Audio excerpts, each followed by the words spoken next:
अस्सलाम वालेकुम फ्रेंड्स, ईद की बहुत बहुत मुबारकबाद आप सभी को। तो स्टार्ट करते हैं। ईद सिर्फ खुशियाँ का नाम नहीं बल्कि खुशियाँ बांटने का नाम है। ईद सिर्फ खाने पीने और नए कपड़ों का नहीं बल्कि उन लोगों तक मदद पहुंचाने का नाम है जिनकी ईद अधूरी रह जाती है। क्या आपने कभी सोचा है कि ज़कात और फित्र कैसे किसी की जिंदगी बदल सकती है? यह वीडियो की शुरुआत एक छोटे बच्चे अयान से शुरू होता है जो अपने घर की टूटी हुई खिड़की से बाहर झांक रहा है। बाहर बच्चे नए कपड़े पहने हुए हैं, खेल रहे हैं, बाजारों में रौनक लगी है, लेकिन उसके पास कुछ भी नहीं है। जब सारी दुनिया ईद की खुशियों में डूबी थी तब अयान अपनी किस्मत पर आंसू बहा रहा था। उसके माता पिता अब इस दुनिया में नहीं थे और हर ईद उसकी जिंदगी का सबसे तन्हा दिन बन जाता था। शहर के एक अमीर आदमी इमरान साहब अपनी ज़कात और फितरा निकाल रहे थे। उन्होंने तय किया कि इस बार अपनी मदद किसी अनाथ बच्चे तक पहुँचाएंगे। वो एक अनाथालय में जाते हैं, यहाँ अयान भी रहता है। वह सब बच्चों को नए कपड़े, मिठाइयाँ और ईदी देते हैं, लेकिन उनकी नजर उदास बैठे अयान पर पड़ती है। वह पास जाकर पूछते हैं, बेटा तुम इतने उदास क्यों हो?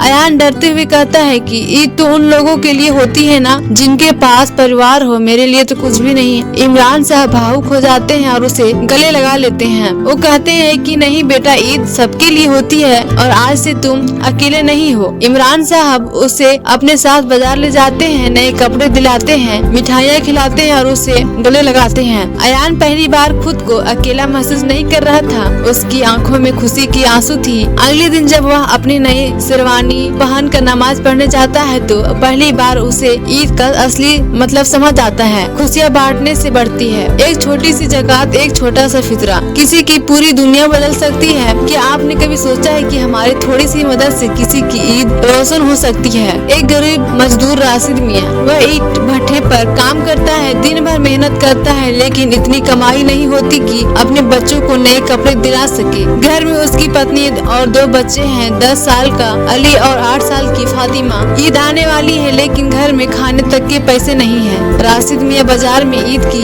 रौनक देखते हैं, बच्चों की मुस्कान देखते हैं और उसकी आंखों में आंसू आ जाते हैं। वह सोचते हैं कि काश मैं भी अपने बच्चों को खुशियाँ दे पाता। शहर के एक बड़े व्यापारी सुल्तान साहब रमजान के आखिरी दिनों में अपनी ज़कात और फितरा देने के लिए गरीबों की तलाश कर रहे होते हैं। उन्हें पता चलता है कि राशिद मियाँ बहुत ईमानदार और मेहनती इंसान है, लेकिन हालात से परेशान है। वो अपने नौकर से कहते हैं, इस बार हमारी ज़कात और फितरा उन्हीं तक पहुँचाया जाएगा जो इसका असली हकदार होगा। ईद की चांद रात पर राशिद मियाँ घर में बैठे रो रहे होते हैं। अचानक उनके दरवाजे पर दस्तक होती है। वो दरवाजा खोलते हैं तो सामने कुछ सुल्तान साहब के आदमी होते हैं जो उन्हें कपड़े, राशन, मिठाइयाँ और बच्चों के लिए तोहफे देकर कहते हैं किसी ने आपके लिए भेजा है। राशिद मियाँ की आंखों में खुशी के आंसू आ जाते हैं, बच्चों की आंखें चमक उठती है। वो नमाज पढ़ते हुए खुदा से दुआ करते हैं, ऐ अल्लाह तेरा शुक्र है कि तूने मुझे मेरी मेहनत का इनाम दिया। अगले साल जब हालात थोड़े ठीक हो जाते हैं, राशिद मियाँ खुद अपनी पहली ज़कात निकालते हैं। बेटा